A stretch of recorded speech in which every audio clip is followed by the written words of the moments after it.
Hello साथियों, नमस्कार। आप सभी का स्वागत है हमारे यूट्यूब चैनल ज्ञान जीएस में। तो आज हम बात करेंगे आपकी भारत की पर्वत श्रृंखलाओं की, यानी कि माउंट एवरेस्ट और भारत की जितनी भी पर्वत श्रृंखलाएं हैं, जैसे दक्षिण भारत की पर्वत श्रृंखलाओं की बात करेंगे, मध्य भारत की पर्वत श्रृंखलाओं की बात करेंगे, यानी कि ओवरऑल भारत में जितनी भी पर्वत श्रृंखला हैं उन सभी की आज हम क्या करेंगे, बात करेंगे। तो ये हमारे ज्योग्राफी से संबंधित टॉपिक आपके सामने प्रस्तुत किया जा रहा है। तो इसका टॉपिक भी है आपकी भारत की पर्वत श्रृंखलाएं व माउंट एवरेस्ट। तो आज हम बात करेंगे भारत की पर्वत श्रृंखलाएं। तो हम पहले तो ये जान लेते हैं कि पर्वत श्रृंखलाएं हम कहते किसे हैं। तो पर्वतों की एक रेखा के क्रम में जो व्यवस्थित जो श्रृंखला होती है, यानी पर्वतों की रेखा के क्रम में जो व्यवस्थित जो श्रृंखला होती है उसको हम क्या कहते हैं, उसको हम पर्वत श्रृंखला कहते हैं। कुछ क्या होती है, कुछ होते हैं माउंटेन हमारे, यानी कि जिनको हम कहते हैं पर्वत, और कुछ होती हैं पहाड़ियां। तो हम समझते हैं कि माउंटेन आखिर क्या होता है। तो जिसकी ऊंचाई 600 मीटर से ऊंची होती है उसको हम माउंटेन कहते हैं, यानी कि उसको हम क्या कहेंगे, पर्वत कहेंगे। तो जिसकी ऊंचाई 600 मीटर से अधिक होगी उसको हम पर्वत कहेंगे, और जिसकी ऊंचाई 600 मीटर से कम होगी उसको हम क्या कहेंगे, तो उसको हम पहाड़ी या रेंज कह सकते हैं। ठीक है। तो हमने देखा कि जो आपके पर्वतों की एक रेखा के क्रम में व्यवस्थित जो श्रृंखला होती है उसको हम क्या कहते हैं, पर्वत श्रृंखला होती है। तो अब हम बात करेंगे कि जो हमारी पर्वत श्रृंखला है, जो हमारी पर्वत श्रृंखला यहाँ से आ रही है आपके सामने, वो कैसे आ रही है। तो पर्वत श्रृंखला है माउंट एवरेस्ट, यानी कि अभी हम माउंट एवरेस्ट को थोड़ा सा अलग कर लेते हैं। तो अभी हम बात करेंगे जैसे दक्षिण, जैसे भारत को ही अगर हम बात करते हैं, तो अगर यहाँ से हम डिवाइड करते हैं कि हमारा नॉर्थ होता है, साउथ होता है, ईस्ट होता है और वेस्ट होता है। तो पर्वत श्रृंखलाएं जो है वो हमने आपके लिए बताई हैं कि दक्षिण में कौन कौन से राज्य होंगे जिसमें पर्वत श्रृंखलाएं हमारी होंगी, मध्य भारत में कौन कौन से राज्य होंगे जो पर्वत श्रृंखलाओं की श्रेणी में होंगे, यानी कि पूर्वी भारत और पश्चिमी भारत। तो देखिएगा कि सबसे पहले हम बात करते हैं दक्षिण की। तो दक्षिण में क्या होगा, कर्नाटक होगा, आपका आंध्र प्रदेश होगा, केरल होगा, तमिलनाडु होगा और तेलंगाना होगी। 5 भारतीय राज्य हैं जिनके अंतर्गत क्या होंगे, हमारी पर्वत श्रृंखलाएं होंगी। मध्य भारत की बात करेंगे तो मध्य प्रदेश हो गया आपका, छत्तीसगढ़ हो गया आपका। पूर्वी भारत की अगर हम बात करेंगे तो पश्चिम बंगाल हो गया, उड़ीसा हो गया, बिहार हो गया और आपके झारखंड हो गया। उसके बाद हमने बात करी पश्चिम की, तो पश्चिम में आपका महाराष्ट्र हो गया, गोवा हो गया और आपका गुजरात हो गया। राइट होगा ये हमारा। तो इसको हम कह सकते हैं कि एक यह है भारत की पर्वत श्रृंखला है। इसमें झारखंड की अगर हम बात करें यहाँ से, तो झारखंड में पारसनाथ की पहाड़ियां पाई जाती। तो पारसनाथ की पहाड़ियों की अगर हम बात करेंगे तो कहां पर है, आपके झारखंड में है।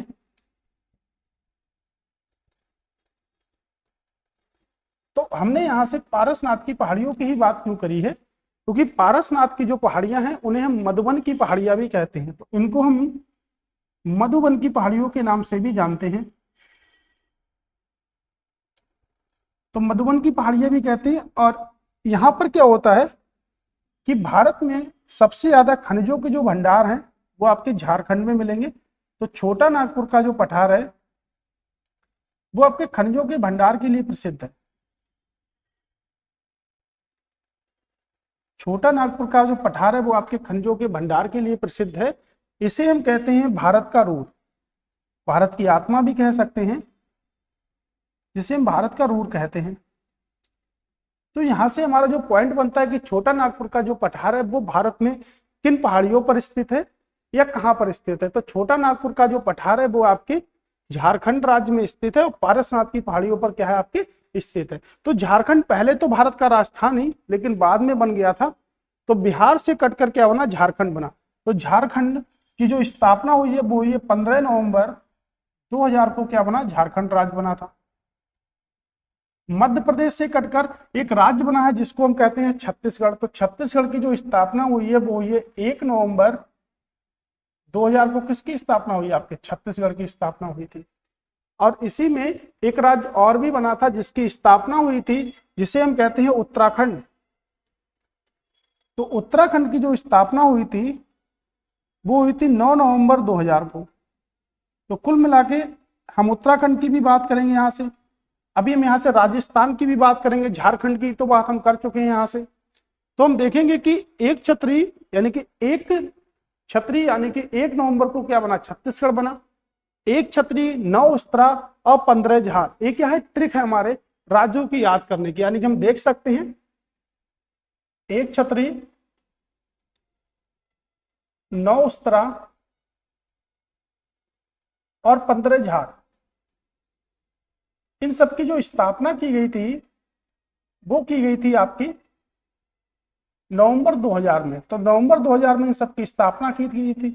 उसके बाद एक राज्य और भी बन गया जिसे हम कहते हैं तेलंगाना, जिसकी स्थापना जो की गई थी 2 जून 2014 को इसकी स्थापना की गई थी, 2 जून 2014 को तेलंगाना। लेकिन भारत में अब कितने राज्य हैं, 28 राज्य हैं, लेकिन उस वक्त जो राज्य थे वो कितने थे, 29 राज्य थे। तो जम्मू कश्मीर को राज्य की श्रेणी में ना रखकर अब केंद्र शासित प्रदेश बना दिया गया जम्मू कश्मीर और लद्दाख को। इसीलिए भारत में अब राज्यों की जो संख्या है वो कितनी हो गई, तो राज्यों की संख्या जो वर्तमान समय में जो भारत में हो गई है वो 28 राज्य हैं और 8 केंद्र शासित प्रदेश हैं हमारे। तो हमने यहां से देखा कि हमारे जो नए नए राज्य बने हैं, एक तो तमिलनाडु तेलंगाना बना है हमारा, और एक हमारा क्या बना, छत्तीसगढ़ बना है यहाँ से। अगर हम यहाँ से बात करेंगे तो क्या होगा, आपका झारखंड होगा जो बिहार से कट कर बना। उत्तराखंड की बात अगर हम करेंगे तो वो आपके उत्तर प्रदेश से कटकर बनाया गया। और आपके पश्चिम भारत में कोई राज्य का निर्माण नहीं हुआ था किसी भी राज्य से, नए राज्यों के, यानी कि नवंबर 2000 के बाद कोई भी राज्य का निर्माण नहीं हुआ। कुछ पॉइंट हमारे यहाँ पे और भी चलते हैं, यानी कि कह सकते हैं हम इनको कि जब उत्तराखंड राज्य नहीं बना था, प्रारंभ में जो राज्य जो बना था उसको हमने कहा था उत्तरांचल। तो उत्तरांचल जो था वो 2006 में परिवर्तित होकर क्या हो गया, उत्तराखंड हो गया। यानी कि जब राज्य जब बना था तो उत्तराखंड बना था, ना कि उत्तरांचल। ठीक है, तो उत्तरांचल जो राज्य बना था उसको 2006 में क्या कर दिया गया, उत्तराखंड के नाम से जाना गया था। तो पारसनाथ की जो पहाड़ियां हैं उन्हीं पे छोटा नागपुर का पठार है, यानी कि खनिज पाए जाते हैं आपके, जिससे हम भारत का क्या कहते हैं, भारत का हम इसको रूर भी कह सकते हैं। तो यहां से हम देखेंगे कि पहली पर्वत श्रृंखला हमारी कौन सी आती है, तो पहली पर्वत श्रृंखला हमारी आती है अरावली पर्वत श्रृंखला। तो अरावली पर्वत श्रृंखला, यहां से हम पहली पर्वत श्रृंखला की बात करेंगे। पॉइंट है कि भारत के पश्चिम भाग में स्थित एक पर्वतमाला है, यानी कि भारत के किस दिशा में स्थित है, तो पश्चिमी भाग में स्थित एक पर्वतमाला है। अगर हम बात करेंगे तो भारत के पश्चिमी भाग में स्थित एक पर्वतमाला है। अगर यहां से हम बात करेंगे, नॉर्थ का एरिया हो गया, ये साउथ का एरिया हो गया, ये ईस्ट का हो गया, और ये क्या हो गया, वेस्ट का। यानी कि इस साइड में क्या होगी, आपकी पर्वतमाला स्थित होगी यहां से। तो पर्वतमाला आपकी जो अरावली है वो आपके भारत के पश्चिम साइड में स्थित है, जो राजस्थान को पूर्व तथा पश्चिम 2 भागों में विभाजित करती है। जो किसको विभाजित कर रही है, यानी कि यहां से हम कह सकते हैं कि जो अरावली की पर्वत श्रृंखला उसका सबसे ज्यादा जो भाग होता है वो कहां पर है, आपके राजस्थान में है। तो राजस्थान को पूर्व व पश्चिम 2 भागों में बांटती है, ये पूर्व व पश्चिम 2 भागों में बांट रही है राजस्थान को। ऐसी ही हमारी एक रेखा है जिसको हम कहते हैं 23 डिग्री 1/2। इस रेखा को अगर नॉर्थ की ओर ले जाएंगे तो हम इसको कहते हैं एज ए कर्क रेखा। किस रेखा के नाम से जानते हैं, कर्क रेखा के नाम से जानते हैं। यह रेखा क्या करती है, भारत को 2 भागों में क्या करती है, विभाजित करती है। तो 23.5 डिग्री नॉर्थ जो हमारी उत्तरी रेखा है, कर्क रेखा, भारत को क्या करती है, 2 भागों में विभाजित करती है। तो आप याद रखिए, राजस्थान को 2 भागों में काटने वाली जो रेखा है वो कौन सी है, आपकी जो पर्वत श्रृंखला है वो कौन सी है, वो आपकी अरावली पर्वत श्रृंखला है, जो राजस्थान को 2 भागों में क्या करती है, विभाजित करती है। चलिए, दूसरा पॉइंट है हमारा कि इसकी उत्पत्ति जो हुई है वो प्री कैम्ब्रियन काल में हुई है, यानी कि इसकी उत्पत्ति जो हुई है प्री कैम्ब्रियन काल में हुई है। और अगर हम बात करेंगे तो कितने साल वर्ष पहले हुई है, 45,000 लाख वर्ष पहले क्या हुई है, अरावली पर्वत श्रृंखला की उत्पत्ति हुई थी हमारे। तीसरा पॉइंट बनता है हमारा कि अरावली पर्वत श्रृंखला की जो अनुमानित जो आयु है, यानी कि जो एज है वो कितनी है, मोस्ट इंपॉर्टेंट है आपके 570 मिलियन वर्ष क्या है हमारी अनुमानित आयु है, यहां से राइट बनता है हमारा। और हम कह सकते हैं अपशिष्ट प्रकार के पर्वतों का क्या है, एक उदाहरण है। तो रेजिडेंशियल पर्वत है, यानी कि अपशिष्ट पर्वत है। तो पर्वतों के कई सारे प्रकार होते हैं। जैसे पर्वत क्या होते हैं, माउंटेन हमारे क्या होते हैं, पर्वत होते हैं। तो पर्वत जो होते हैं पहले बलित पर्वत होते हैं। यदि भारत में सबसे विस्तृत कोई पर्वत है तो वो बलित पर्वत है, जैसे हिमालय बलित पर्वत की श्रेणी में आता है। उसके बाद ब्लॉक पर्वत होते हैं हमारे, और आपके ज्वालामुखी पर्वत होते हैं। चौथे नंबर पे हमारे जो पर्वत आते हैं उनको हम कहते हैं अपशिष्ट पर्वत। तो अपशिष्ट पर्वत का उदाहरण है अरावली। ये मोस्ट इंपॉर्टेंट पॉइंट बनता है, प्रश्न बन भी सकता है पेपर में कि अरावली जो है वो किस प्रकार के पर्वत का उदाहरण है। तो एक अपशिष्ट प्रकार के पर्वत का क्या है, उदाहरण है। मैंने आपको बताया कि पर्वत जो हमारे होते हैं, जैसे हम कह सकते हैं बलित पर्वत, तो सबसे विस्तृत पर्वत आपके बलित पर्वत है। उसके बाद हम कह सकते हैं भ्रंश या ब्लॉक पर्वत होते हैं हमारे। और यहां से हम कह सकते हैं कि थर्ड पॉइंट जो हमारा होता है वो क्या होता है, आपके ज्वालामुखी पर्वत होते हैं हमारे। और अगर हम बात करते हैं उसके बाद, तो हम कह सकते हैं कि हमारे जो फोर्थ टाइम के जो पर्वत होते हैं उनको हम क्या कहते हैं, तो उनको हम कहते हैं अपशिष्ट पर्वत, उनको हम अपशिष्ट पर्वत कहते हैं। तो 4 प्रकार के पर्वत होते हैं। जैसे बलित पर्वत का उदाहरण क्या है, आपका हिमालय पर्वत। तो हिमालय जो पर्वत है वो किसका उदाहरण है, आपके बलित पर्वत का उदाहरण है। कह सकते हैं सियरा नेवादा जो है वो किस प्रकार के पर्वत का उदाहरण है, तो आपके ब्लॉक पर्वत का उदाहरण है। उसके बाद अगर हम कहेंगे ज्वालामुखी, तो कोटोपैक्सी आपके ज्वालामुखी पर्वत है जो इक्वेडोर में स्थित है आपके।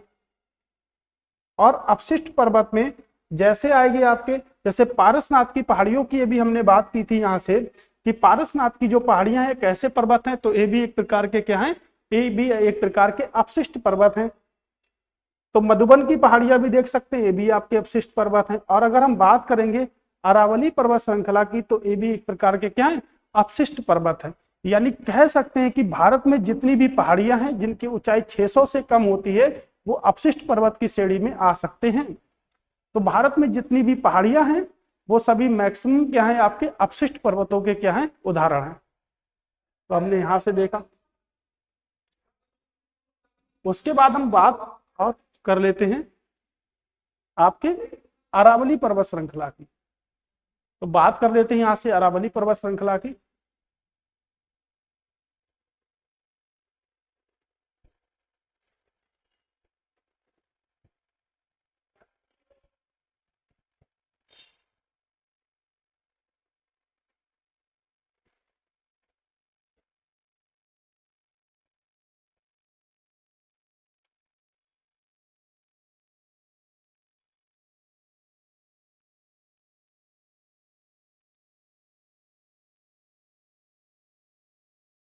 अब हम बात कर लेते हैं अरावली पर्वत श्रृंखला की। यानी कि जो हमारी अरावली जो पर्वत श्रृंखला है वो आपके राजस्थान से शुरू होती है। राजस्थान, पंजाब, गुजरात और दिल्ली तक होती है आपकी। तो हमने यहां से देखा कि जो हमारी अरावली जो पर्वत श्रृंखला है वो आपके 4 राज्यों से होकर गुजरती है। इसमें हम कह सकते हैं सबसे ज्यादा जो हिस्सा है, यानी कि 79% जो हिस्सा है अरावली पर्वत श्रृंखला का, वो कहां पर है, वो आपके राजस्थान में आता है। यानी कि जो उत्तरी सीमा लग रही है वो हमारे दिल्ली से लगती है। तो दिल्ली को 7.07% जो O2 यानी कि जो ऑक्सीजन प्राप्त होती है वो अरावली पर्वत श्रृंखला से होती है। लेकिन हम कह सकते हैं जो पश्चिमी सीमा लगती है वो कहां से लगती है, आपके गुजरात से लगती है। तो गुजरात में कहां से, तो गुजरात में आपके अहमदाबाद, गुजरात में आपके अहमदाबाद से लगती है। तो जो अरावली पर्वत श्रृंखला, अगर प्रश्न बनता है किस भारतीय राज्य में सबसे ज्यादा है, तो आपके राजस्थान भारतीय राज्य में सबसे ज्यादा हमारे आती है। यानी कितना प्रतिशत है, आपके 79% आता है। उसके बाद अगर हम बात करेंगे तो आपके पंजाब हो गया और आपके गुजरात हो गया। ठीक है, यहां से हमने बात कर ली, तो गुजरात हो गया और आपका दिल्ली हो गया। अगर हम बात करेंगे कि जो अरावली पर्वत श्रृंखला है इसके सर्वोच्च शिखर की अगर हम बात करते हैं कि सर्वोच्च शिखर क्या है, सर्वोच्च चोटी की अगर हम बात कर लेते हैं, तो इसकी जो सर्वोच्च चोटी है उसको हम कहते हैं गुरु शिखर। किस नाम से जानते हैं उसको, उसको हम जानते हैं गुरु शिखर के नाम से। और इसकी जो ऊंचाई है वो आपके 1722 मीटर है, आपके गुरु शिखर की ऊंचाई। ये गुरु शिखर जो है वो आपके कहां पर स्थित है, तो वो आपके माउंट आबू की पहाड़ियों पर स्थित है। तो माउंट आबू की जो पहाड़ियां हैं वो भी आपके किस प्रकार के पर्वत हैं, अभी हमने चर्चा की थी, तो उनको भी हम कह सकते हैं वो अपशिष्ट प्रकार के क्या हैं, पर्वत हैं आपके। तो माउंट आबू की पहाड़ियां भी आपके यहीं पर। अगर हम बात करेंगे माउंट आबू की पहाड़ियों की, तो माउंट आबू की पहाड़ियों पर दिलवाड़ा का जैन मंदिर बना हुआ है। दिलवाड़ा का जैन मंदिर भी बना हुआ है आपके माउंट आबू की पहाड़ियों पर। तो हम कह सकते हैं कि जो हमारी माउंट आबू की पहाड़ियां हैं वो कहाँ पर है, आपके राजस्थान में है। और दिलवाड़ा का जो जैन मंदिर है वो भी आपके कहाँ पर है, राजस्थान में है। अगर हम बात करते सकते हैं कि दिलवाड़ा का जो जैन मंदिर है वो किस धर्म से संबंध रखता है, तो हम ये भी कह सकते हैं कि जैन धर्म से संबंध रखेगा। ये जो दिलवाड़ा का जो जैन मंदिर है वो राजस्थान के सिरोही जिले में स्थित है। सिरोही राजस्थान में स्थित है मंदिर आपके। और ये पूरी तरह से क्या बनाया गया है, संगमरमर से बनाया गया है। इसको जो बनाने का जो कार्य किया था, यानी कि इसका जो निर्माण कराया था, वो तेजपाल और उनके भाई बिमलपाल के द्वारा कराया गया था।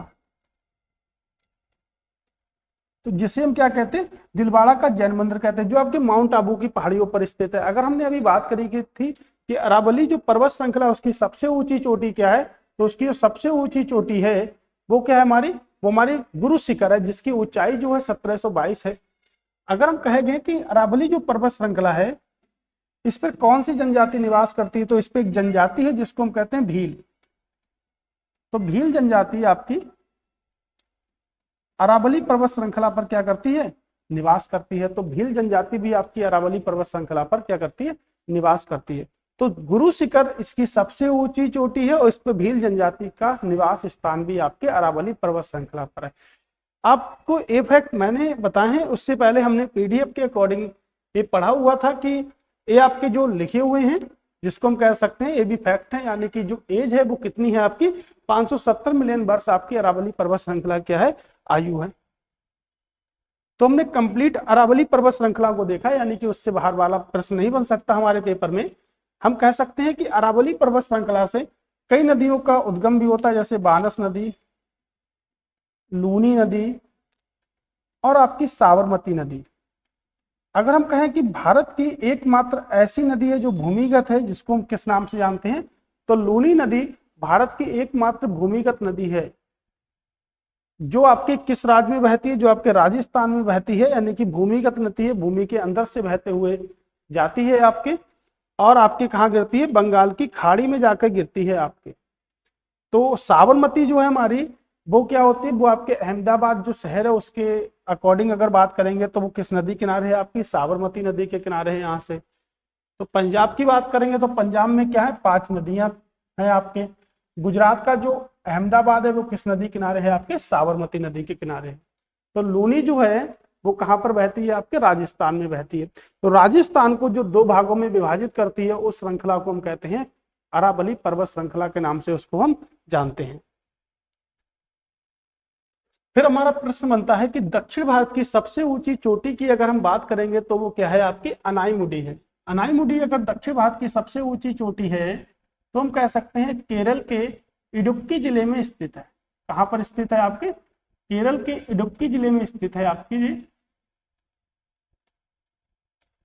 और अगर दक्षिण भारत की सबसे ऊंची चोटी है तो हम इसको एक पॉइंट से और भी क्रिएट कर सकते हैं, जैसे पश्चिमी घाट की सबसे ऊंची चोटी भी हो सकती है, क्योंकि पश्चिमी घाट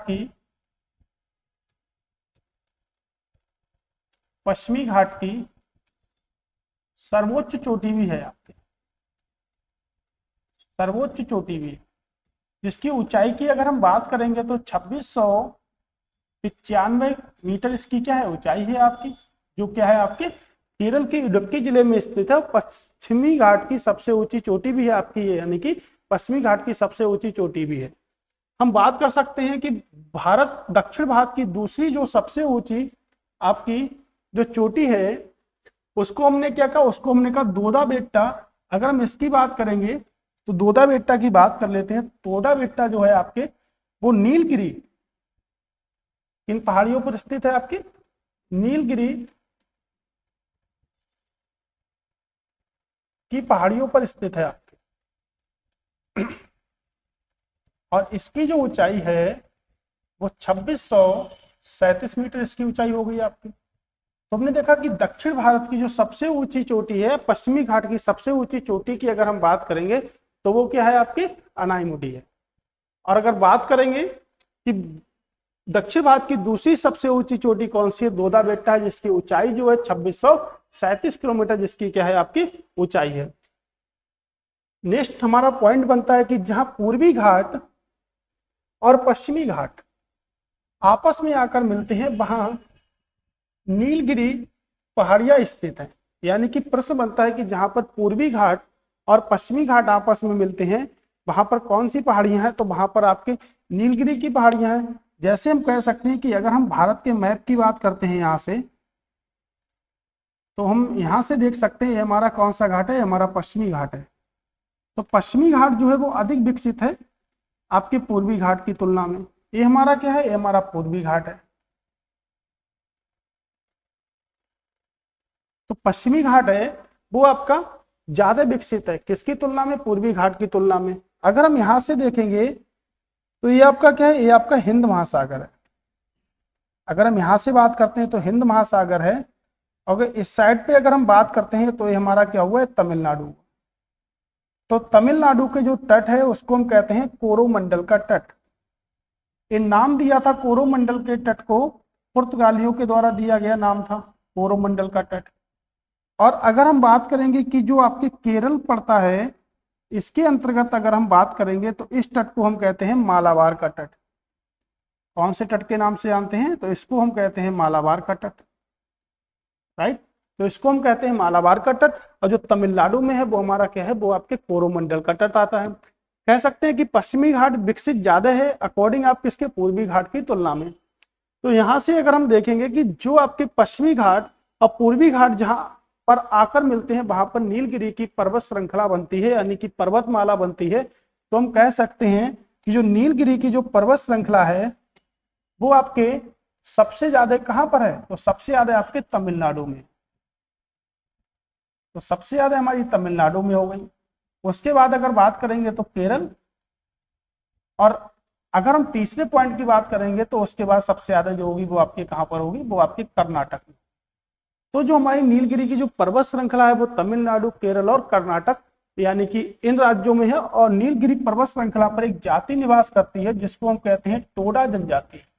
मोस्ट इंपॉर्टेंट प्रश्न है कि टोडा जनजाति कहां पर निवास करती है, तो नीलगिरी की पर्वत श्रृंखला पर निवास करती है, जिससे हम कह सकते हैं कि जो आपकी नीलगिरी की पर्वत श्रृंखला है वो तमिलनाडु, केरल और कर्नाटक में है। तो हम ये भी कह सकते हैं कि टोडा जनजाति जो है वो सबसे ज्यादा कहाँ मिलेगी आपको, तमिलनाडु मिलेगी, उसके बाद में केरल और कर्नाटक में भी आपको मिलेगी। तो ये हम देख सकते हैं कि जो हमारा मालाबार जो तट है वो केरल में है और तमिलनाडु के तट को हम क्या कहते हैं, कोरोमंडल का तट कहते हैं। अगर हम यहाँ से देखते हैं कि यहाँ से जो हमारी लंबाई जो निकलती है, यानी कि हमें कितनी यात्रा करनी पड़ेगी, तो 1000 किलोमीटर की आपको यात्रा करनी पड़ेगी, तब जाके हम क्या पहुंचेंगे, केरल से तमिलनाडु के अकॉर्डिंग यात्रा कर सकते हैं वहां पर हम। तो जो पश्चिमी घाट और पूर्वी घाट जो आपस में मिलते हैं उन पहाड़ियों को हम क्या कहते हैं, तो उन पहाड़ियों को हम कहते हैं नीलगिरी की पहाड़ियां। उन पहाड़ियों को हम कहते हैं नीलगिरी की पहाड़ियां, ठीक है। उसके बाद अगर हम बात करेंगे कि जो नल्ला मलाई जो पहाड़ियां हैं आपकी भारत के दक्षिणी भाग में पूर्वी घाट पर्वत श्रृंखला, यानी कि दक्षिणी भाग में पूर्वी घाट पर्वत श्रृंखला का भाग है जो आंध्र प्रदेश, यानी कि अभी हमने पढ़ा कि जो आपकी नल्ला मलाई की जो पहाड़ियां वो किस भारतीय राज्य में है, तो वो आंध्र प्रदेश राज्य के रायलसीमा क्षेत्र और तेलंगाना के महबूब नगर, तेलंगाना किस नगर में, तो तेलंगाना के महबूब नगर की पूर्वी सीमा पर स्थित है। तेलंगाना के महबूब नगर की पूर्वी सीमा पर स्थित है। कह सकते हैं ये पहाड़ियां 14,000 किलोमीटर तक फैली हुई है, सॉरी 1400 किलोमीटर तक फैली हुई, 14,000 किलोमीटर नहीं, 1400 किलोमीटर तक उत्तर पश्चिम दिशा में कोरोमंडल तट, किस तट की अगर बात करेंगे तो कोरोमंडल तट के समानांतर कृष्णा नदी व पेन्नूर नदी के बीच में स्थित है। मोस्ट इंपॉर्टेंट पॉइंट है कि जो आपकी नल्लामलाई की जो पहाड़ियां हैं उनकी लंबाई कितनी है, तो 1400 किलोमीटर उनकी लंबाई है, और वो कहाँ फैली है, आपके कृष्णा व पेन्नूर नदी के बीच में आपकी स्थित है। हम कह सकते हैं जो कृष्णा नदी है हमारी, वो आपके महाबालेश्वर से निकलती है। कहाँ से निकलती है, महाबालेश्वर से निकलती है, और प्रायद्वीपीय भारत की दूसरी सबसे लंबी नदी है, जिसकी लंबाई की बात करेंगे तो 1400 किलोमीटर क्या है इसकी लंबाई है। और कृष्णा नदी पर एक शहर बसा हुआ है जिसको हम कहते हैं विजयवाड़ा। तो विजयवाड़ा जो शहर है वो आपका किस नदी पर है, आपके कृष्णा नदी पर बसा हुआ। हैदराबाद की बात करेंगे तो वो किस नदी पर है, आपके मूसी नदी पर है। अगर प्रायद्वीप की सबसे लंबी नदी की बात करेंगे तो उसको हम बोलेंगे गोदावरी नदी, जिसकी लंबाई है 1465 किलोमीटर। तो प्रायद्वीपीय भारत की सबसे लंबी नदी हमारी गोदावरी नदी है, जिसकी लंबाई 1465 है। दूसरी सबसे लंबी नदी की बात करेंगे तो आपकी कृष्णा नदी दूसरी सबसे लंबी नदी है, जिसकी लंबाई आपकी 1400 किलोमीटर है। और इस पर्वत श्रृंखला की जो लंबाई है वो भी कितनी है, 1400 किलोमीटर है। अभी मैंने बात करी थी कोरोमंडल का जो तट है वो आपके सबसे ज्यादा कहां पर है, तो सबसे ज्यादा वो आपके तमिलनाडु में। तो कोरोमंडल का तट जो है सबसे ज्यादा कहां पर है, आपके तमिलनाडु में है। और कोरोमंडल तट जो है वो आपके तमिलनाडु, केरल और कर्नाटक के साइड में भी आपके आता है। नीलगिरी की पहाड़ियों की बात हम कर सकते हैं। उसके बाद आ रहा है कि इलायची की पहाड़ियां दक्षिण पूर्वी, ये देखिए इलायची यानी कि मसाले की बात की जा सकती है। इलायची की जो पहाड़ियां हैं वो दक्षिणी पूर्वी केरल, यानी कि केरल को क्या कहते हैं, मसालों का बागान के नाम से जानते हैं। तो इलायची क्या है, एक मसाला है, और उसकी अगर हम बात करेंगे तो वो किस में होंगी, केरल में स्थित है। इन पहाड़ियों में चाय, कॉफी, सागौन और बांस के साथ साथ इलायची उत्पादन के लिए भी क्या है, ये प्रसिद्ध हैं। तो इलायची उत्पादन के लिए पूरी तरह से प्रसिद्ध हैं। अगर हम बात कर सकते हैं कि आपकी जो चाय सबसे ज्यादा कहां पर होती है, चाय सबसे ज्यादा होती है आपकी असम में। उसके बाद अगर हम बात करेंगे तो चाय सबसे ज्यादा कहां पर होती है, तो दूसरे नंबर पे आपके पश्चिम बंगाल में होती है। कॉफी की बात करेंगे तो कॉफी के लिए हम कह सकते हैं कर्नाटक के चिकमगलुरु जिले में सबसे ज्यादा कॉफी का उत्पादन होता है, और असम के जोरहट में सबसे ज्यादा क्या होती है, चाय का उत्पादन होता है। कॉफी की बात करेंगे तो सबसे ज्यादा जो कॉफी होती है वो कहां पर होती है, आपके कर्नाटक। कर्नाटक के बाद कहां पर होती है, केरल में होती है। उसके बाद अगर हम बात करेंगे तो अजय तमिलनाडु में होती है। तो अगर हम बात कर सकते हैं कि जो कॉफी का जो उत्पादन होता है वो सबसे ज्यादा कहां पर होता है, तो आपके चिकमगलुरु। तो चिकमगलुरु जिले में कॉफी का सबसे ज्यादा उत्पादन होता है। अगर हम बांस की बात करेंगे तो बांस को हम क्या बोलते हैं, ग्रीन गोल्ड के नाम से जानते हैं, यानी कि हरे सोने के नाम से जानते हैं हम किसको, बांस को। तो बांस को हम हरा सोना भी कहते हैं। और बांस जो होता है वो सबसे ज्यादा कहाँ पाया जाएगा, यानी कि मिजोरम में सबसे ज्यादा आपको मिलेगा। उसके बाद अगर हम बात करेंगे तो सबसे ज्यादा आपको कहाँ पे मिलेगा, अरुणाचल प्रदेश में, यहाँ पर सबसे ज्यादा। राइट हो गया हमारा ये। तो जो ग्रीन गोल्ड है यानी कि हरा सोना हम किसे कहते हैं, तो हरा सोना हम कहते हैं बांस को। अब बांस का सबसे ज्यादा उत्पादन जो हमें मिलेगा, सबसे ज्यादा बांस, वो कहाँ मिलेगा, मिजोरम। उसके बाद कहाँ मिलेगा, अरुणाचल प्रदेश में आपको मिलेगा। चाय की बात करेंगे तो चिकमगलुरु जिले आपके कर्नाटक में चाय का उत्पादन सबसे ज्यादा होगा, और केरल में होगा। उसके बाद कहाँ पर होगा, तमिलनाडु में। इलायची पहाड़ियों की हमने बात की, तो इलायची क्या है, एक मसाला है। तो केरल को हम क्या कहते हैं, मसालों का बागान के नाम से भी हम केरल को जानते हैं। अगर एक प्रश्न बनता है कि चाय अनुसंधान केंद्र कहाँ पर है, तो चाय अनुसंधान केंद्र आपके कहाँ पर है, जोरहट में है, यानी कि असम में है। अब पूछता है कि कॉफी अनुसंधान केंद्र कहाँ पर है, तो चिकमगलुरु जिले में आपका क्या है, कॉफी अनुसंधान केंद्र है। यहां से हमारा करब भारत का सबसे दक्षिण पर्वत श्रृंखला जो है वो कायडम है, जो केरल राज्य में स्थित है। फिर हमारा पॉइंट बना रहा है कि पूर्वी घाट का जो सर्वोच्च शिखर है उसको हम क्या कहते हैं, अरमाकोंडा के नाम से जानते हैं। और पश्चिमी घाट का जो सबसे ऊंचा जो शिखर है उसको हम क्या कहते हैं, उसको हम अनाईमुडी कहते हैं। दक्षिण भारत की सबसे ऊंची चोटी भी हम अनाईमुडी को कहते हैं। कह रहा अन्नामलाई की जो पहाड़ियां हैं वो किस राज्य में स्थित है। मोस्ट इंपोर्टेंट है कि अन्नामलाई की जो पहाड़ियां हैं वो आपके केरल और तमिलनाडु दोनों राज्यों में स्थित हैं, आपकी अन्नामलाई की पहाड़ियां।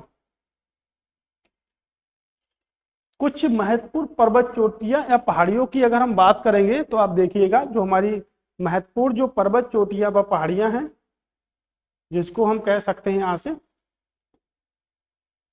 ठीक है, कि सेबराई की जो पहाड़ियां हैं वो कहां पर हैं, आपके तमिलनाडु में है। मोस्ट इंपॉर्टेंट है यहाँ से हमारा कि सेबराई की जो पहाड़ियां होती है वो कहां पर होती हैं, आपके तमिलनाडु में होती हैं।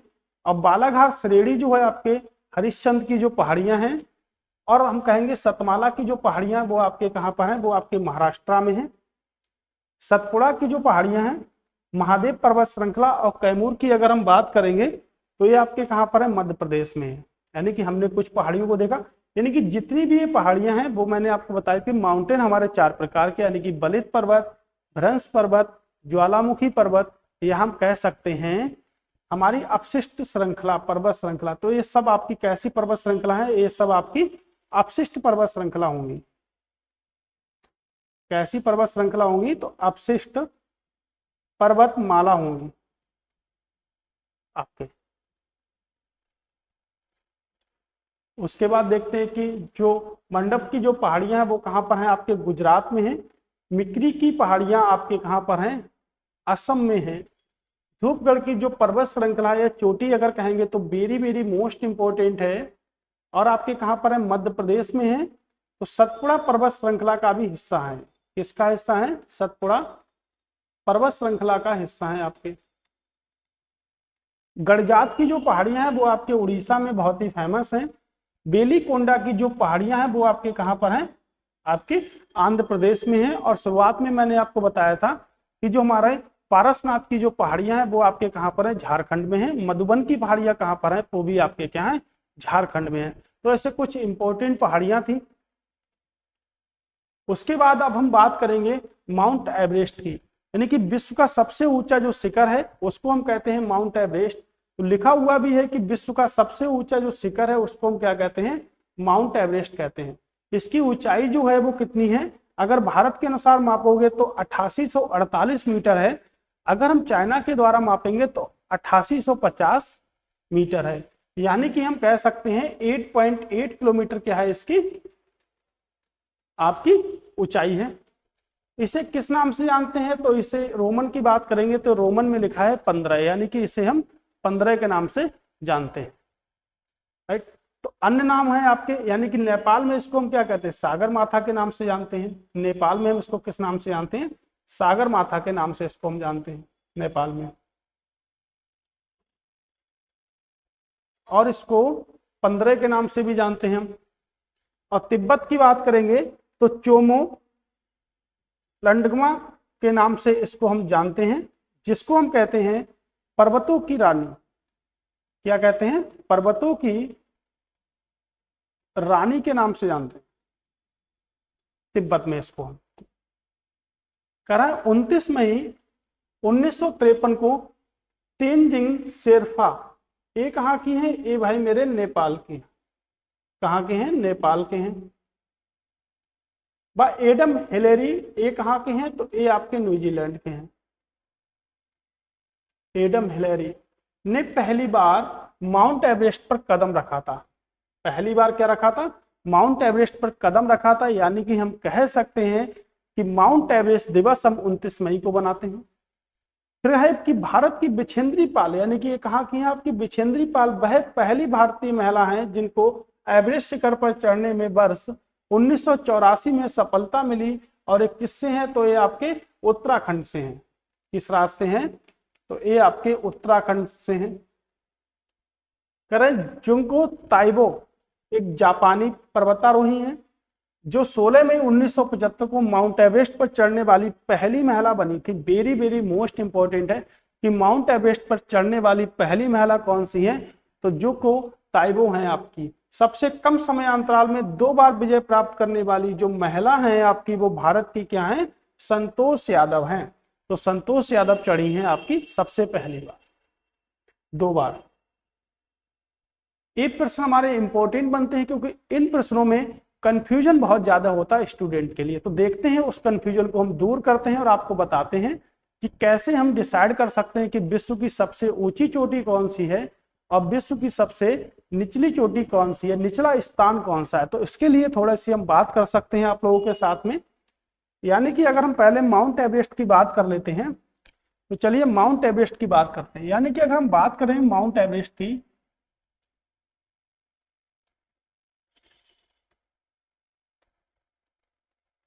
यहां से बात करते हैं, तो माउंट एवरेस्ट की ऊंचाई जो है वो हमारी कितनी है, 8.8 किलोमीटर है। कहां पर है आपके माउंट एवरेस्ट, तो आपके नेपाल में है माउंट एवरेस्ट। चलिए बात करते हैं। उसके बाद हम यहाँ से पॉइंट को अगर यहाँ से लेते हैं कि माउंट एवरेस्ट जो है वो पृथ्वी पर स्थित सबसे ऊंचा बिंदु है। तो पृथ्वी पर स्थित सबसे ऊंचा बिंदु जो है वो हमारा क्या है, माउंट एवरेस्ट है। अगर हम यहाँ से बात करेंगे कि पृथ्वी का सबसे जो निचला बिंदु है, जिसको हम क्या कहते हैं, मेरियाना ट्रंच, ट्रंच बोल सकते हैं या बोल सकते हैं गर्त। तो मेरियाना ट्रंच जो है उसकी जो गहराई है वो कितनी है आपकी, 11.2 किलोमीटर। यानी कि पृथ्वी का जो सबसे ऊंचा जो बिंदु है उसको हम कहते हैं माउंट एवरेस्ट, जिसकी ऊंचाई कितनी है पृथ्वी से, तो 8.8 किलोमीटर उसकी ऊंचाई है। और हम कह सकते हैं जो मेरियाना जो ट्रंच है ये कहां पर स्थित है, ये प्रशांत महासागर में स्थित है, फिलीपींस में। तो प्रशांत महासागर में आपके फिलीपींस में स्थित है।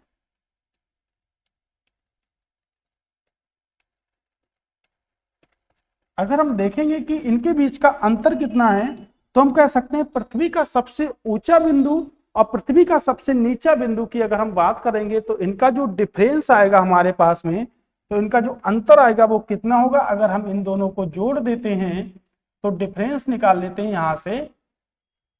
अगर यहां से हम डिफरेंस को निकाल लेते हैं तो 8.8 प्लस 11.2 की अगर हम बात करेंगे तो 20 किलोमीटर होगा हमारा।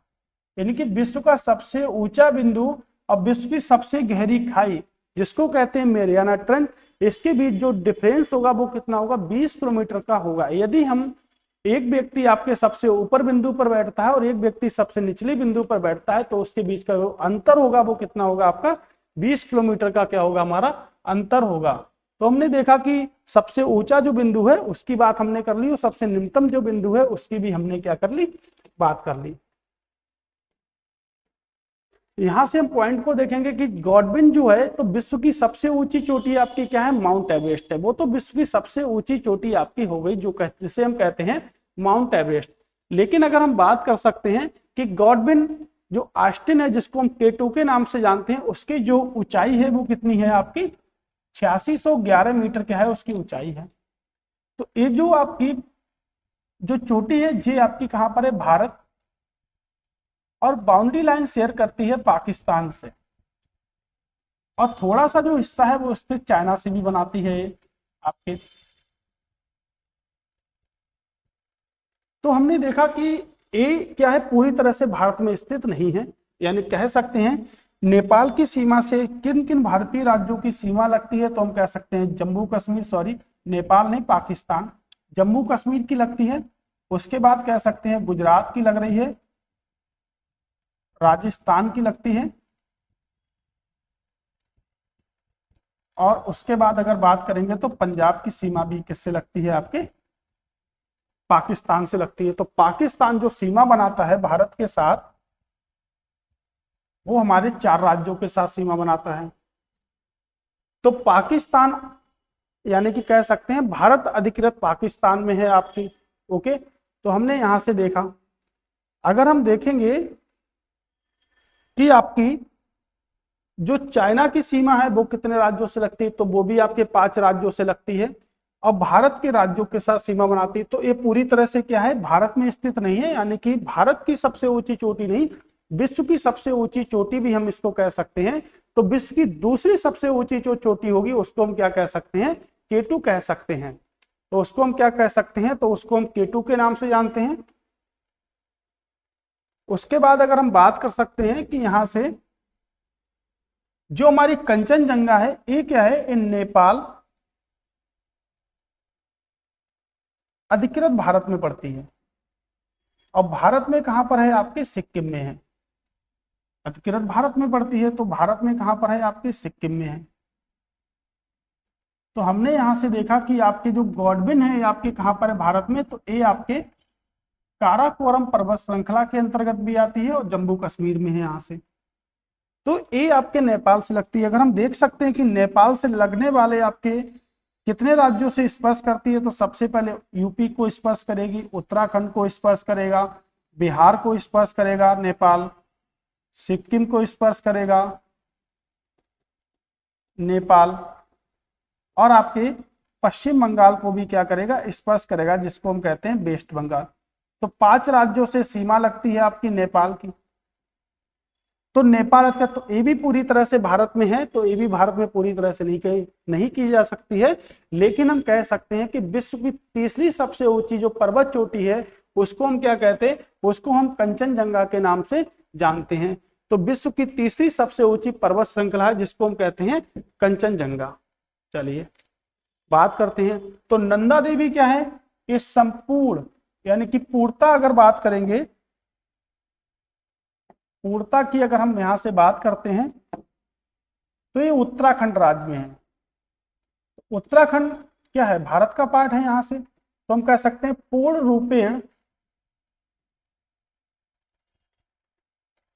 भारत की सबसे ऊंची चोटी है,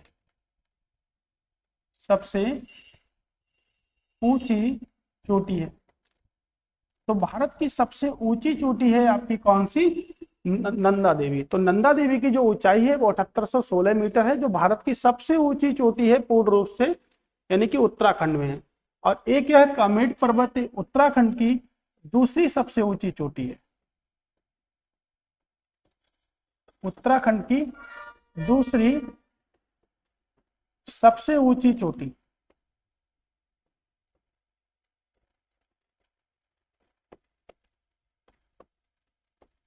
उत्तराखंड की दूसरी सबसे ऊंची चोटी की अगर हम बात करेंगे तो कामेट पर्वत उत्तराखंड की सबसे ऊंची चोटी की बात करेंगे तो नंदा देवी। अब पूरी तरह से भारत में स्थित सबसे ऊंची चोटी की बात करेंगे तो वो आपकी कौन सी है, तो वो आपकी पर्वत श्रृंखला है नंदा देवी। ये आपके कई बार पेपर में प्रश्न पूछा था कि भारत की पूरी तरह से चोटी बताओ जो भारत में ही स्थित है, तो उसको हम क्या कहते हैं, नंदा देवी आपका शिखर कहते हैं, जो आपके उत्तराखंड राज्य में स्थित है। उसके बाद कुछ हमने पॉइंट लिए हैं नोट के अकॉर्डिंग। तो हमारा पॉइंट जो बनता है कि हिमालय की चोटियां का पूरब से पश्चिम दिशा की ओर, यानी कि हिमालय की जो पर्वत श्रृंखला है वो पूरब से पश्चिम की ओर है आपके। तो सबसे पूरब दिशा में कौन सी है, नामचा बरबचा, ये आपके कहां पर है, ये आपके अरुणाचल प्रदेश में है। कहां पर है, आपके अरुणाचल प्रदेश में है। उसके बाद अगर हम बात करेंगे कंचनजंगा की, तो ये आपके कहां पर है, इसको हम कह सकते हैं आपके कहां पर है, ये सिक्किम में है। सिक्किम के साथ नेपाल की सीमा को स्पर्श करती है। और उसके बाद अगर हम कहें कि माउंट एवरेस्ट कहां पर है, तो आपके नेपाल में है। और नंदा देवी की बात करेंगे तो ये आपके कहां पर है, उत्तराखंड में है। तो नंदा देवी की अगर हम बात करेंगे तो वो आपके कहां पर है, उत्तराखंड में है। तो आज की जो क्लास है वो हमारी यहीं तक थी, यानी कि हमने भूगोल में देखा था चैप्टर, यानी कि भूगोल की पर्वत चोटियों को हमने देखा था, जिसमें हमने बात आपसे करी है माउंट एवरेस्ट की। तो नेक्स्ट वीडियो में हम पार्ट 2 की बात करेंगे, जो हमारी भूगोल से और भी जो पर्वत चोटियां बची है उनकी अब हम बात करेंगे। मैंने आपसे पहली वीडियो में बताया था कि हम शुरुआत के 10 टॉपिकों की बात करेंगे, तो ये हमारा टॉपिक नंबर 6 था, इसका पार्ट 2। उसके बाद हम बात करेंगे नदियों के अफवाह तंत्र की बात करेंगे, यानी कि भारत क्या है, नदियों का देश है। तो उसके बाद हम बात करेंगे नदियों की, ठीक है। तो दोबारा से नेक्स्ट वीडियो में फिर के आपके साथ में हमारी मुलाकात होती है। तब तक के लिए नमस्कार, अच्छे रहें, गुड बाय।